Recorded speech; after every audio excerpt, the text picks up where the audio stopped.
అనవసరమైనటువంటి వాటిని చెయ్యమని పురికొల్పే వారికి దూరంగా ఉంటే భక్తి సూత్రాలతో జరిగించటం సాధ్యమవుతుంది. మోసపోకుడి దుష్ట సాంగత్యము మంచి నడవడిని చెరుపుతుంది. అంటే ప్రభువును విశ్వసించిన వారిని కూడా చెడగొడుతుంది. మనం ప్రభువుని నమ్మక ముందు నేను చెడిపోయానండి, నేను దుర్మార్గుండండి, దాని గురించి మాట్లాడటం లేదు ఇక్కడ.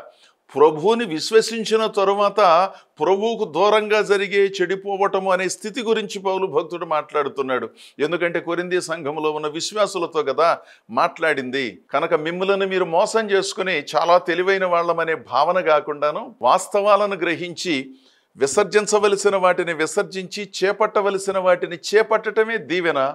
అలా జరిగించటమే స్వస్థత.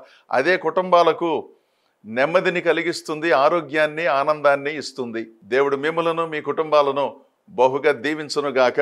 ఆమేన్.